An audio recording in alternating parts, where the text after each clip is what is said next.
नमस्कार। आज हम सुनेंगे वट सावित्री व्रत की कथा और उसके महत्व। वट सावित्री व्रत को किसी किसी क्षेत्रों में बरगद अमावस्या भी कहते हैं।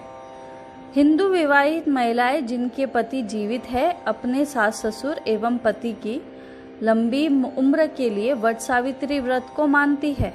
महाराष्ट्र, गुजरात और दक्षिणी भारतीय राज्यों में विवाहित महिलाएं उत्तर भारतीयों की तुलना में 15 दिन बाद समान रीति के वट सावित्री व्रत मानती है। सावित्री व्रत कथा के अनुसार वट वृक्ष के नीचे ही उनके सास ससुर को दिव्य ज्योति, छीना हुआ राज्य तथा वही उसके मृत पति के शरीर में प्राण वापस आए थे। पुराणों के अनुसार वट वृक्ष में ब्रह्मा, विष्णु व महेश तीनों का वास है। इसके नीचे बैठकर पूजन, व्रत कथा आदि सुनने से मनोकामना पूर्ण होती है। भगवान बुद्ध को इसी वृक्ष के नीचे ज्ञान प्राप्त हुआ था। अतः वट वृक्ष को ज्ञान, निर्वाण व दीर्घायु का पूरक माना गया है। सावित्री को भारतीय संस्कृति में आदर्श नारीत्व व सौभाग्य पतिव्रता के लिए ऐतिहासिक चरित्र माना जाता है। सावित्री का अर्थ वेद माता गायत्री और सरस्वती भी होता है। वट वृक्ष का पूजन और सावित्री सत्यवान की कथा का स्मरण करने के विधान के कारण ही यह व्रत वट सावित्री के नाम से प्रसिद्ध हुआ। महिलाएं व्रत पूजन कर कथा कर्म के साथ साथ वट वृक्ष के आसपास सूत के धागे परिक्रमा के दौरान लपेटती है, जिसे रक्षा कहा जाता है। साथ ही पूजन के बाद अपने पति को रोली और अक्षत लगाकर चरण स्पर्श कर प्रसाद मिष्ठान वितरित करती है। अंततः पतिव्रता सावित्री के अनुरूप ही अपने सास ससुर का उचित पूजन अवश्य करें। आइए सुनते हैं वट सावित्री की व्रत की कथा। भद्र देश में एक राजा थे जिनका नाम अश्वपति था। भद्र देश के राजा अश्वपति के कोई संतान न थी। उन्होंने संतान की प्राप्ति के लिए मंत्रोच्चारण के साथ प्रतिदिन 1,00,000 आहुतियां दी। 18 वर्षों तक यह क्रम जारी रहा। इसके बाद सावित्री देवी ने प्रकट होकर वर दिया कि राजन, तुझे एक तेजस्वी कन्या पैदा होगी। सावित्री देवी की कृपा से जन्म लेने के कारण से कन्या का नाम सावित्री रखा गया। कन्या बड़ी होकर बेहद रूपवान हुई। योग वर न मिलने की वजह से सावित्री के पिता दुखी थे।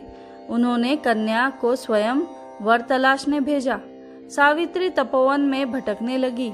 वहां साल्व देश के राजा द्युमत्सेन रहते थे।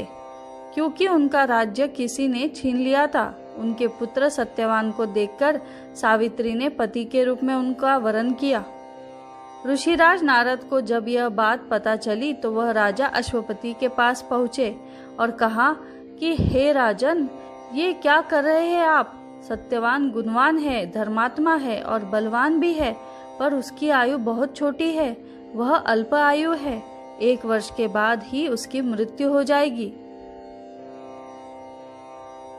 ऋषिराज नारद की बात सुनकर राजा अश्वपति घोर चिंता में डूब गए। सावित्री ने उनसे कारण पूछा तो राजा ने कहा, पुत्री, तुमने जिस राजकुमार को अपने वर के रूप में चुना है वह अल्प आयु है। तुम्हें किसी और को अपना जीवन साथी बनाना चाहिए। इस पर सावित्री ने कहा कि पिताजी, आर्य कन्याएं अपने पति का एक बार ही वरण करती है। राजा एक बार ही आज्ञा देता है और पंडित एक बार ही प्रतिज्ञा करते हैं और कन्यादान भी एक ही बार किया जाता है। सावित्री हट करने लगी और बोली, मैं सत्यवान से ही विवाह करूंगी। राजा अश्वपति ने सावित्री का विवाह सत्यवान से कर दिया। सावित्री अपने ससुराल पहुंचते ही सास ससुर की सेवा करने लगी। समय बीतता चला गया। नारद मुनि ने सावित्री को पहले ही सत्यवान की मृत्यु के दिन के बारे में बता दिया था। वह दिन जैसे जैसे करीब आने लगा, सावित्री अधीर होने लगी। उन्होंने 3 दिन पहले से ही उपवास शुरू कर दिया। नारद मुनि द्वारा कथित निश्चित तिथि पर पितरों का पूजन किया। हर दिन की तरह सत्यवान उस दिन भी लकड़ी काटने जंगल चले गए। साथ में सावित्री भी गई। जंगल में पहुंचकर सत्यवान लकड़ी काटने के लिए एक पेड़ पर चढ़ गए। तभी उसके सिर में तेज दर्द होने लगा।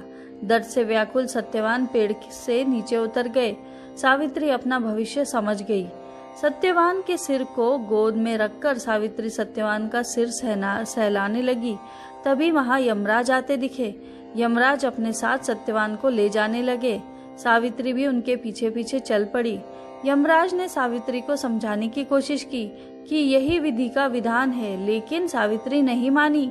सावित्री की निष्ठा और पति परायणता को देखकर यमराज ने सावित्री से कहा कि हे देवी, तुम धन्य हो, तुम मुझसे कोई भी वरदान मांगो। सावित्री ने कहा कि मेरे सास ससुर वनवासी और अंधे हैं, उन्हें आप दिव्य ज्योति प्रदान करें।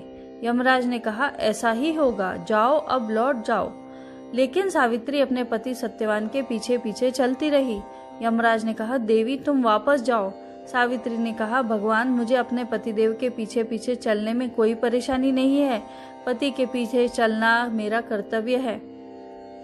यह सुनकर उन्होंने फिर से उसे एक और वर मांगने के लिए कहा। सावित्री बोली हमारे ससुर का राज्य छीन गया है, उसे पुनः वापस दिला दे। यमराज ने सावित्री को यह वरदान भी दे दिया और कहा अब तुम लौट जाओ, लेकिन सावित्री पीछे पीछे चलती रही। यमराज ने सावित्री को तीसरा वरदान मांगने को कहा। इस पर सावित्री ने 100 संतानों और सौभाग्य का वरदान मांगा। यमराज ने इसका वरदान भी सावित्री को दे दिया।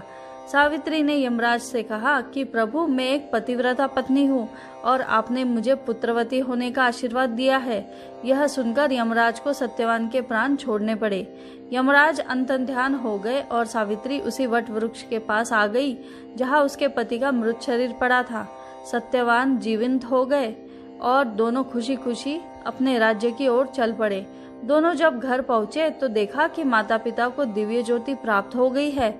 इस प्रकार सावित्री सत्यवान चिरकाल तक राज्य सुख भोगते रहे।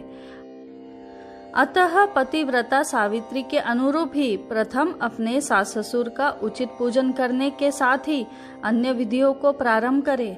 वट सावित्री व्रत करने और इस कथा को सुनने से उपवासक के वैवाहिक जीवन या जीवन साथी की आयु पर किसी प्रकार का कोई संकट आया भी हो तो वह टल जाता है। धन्यवाद।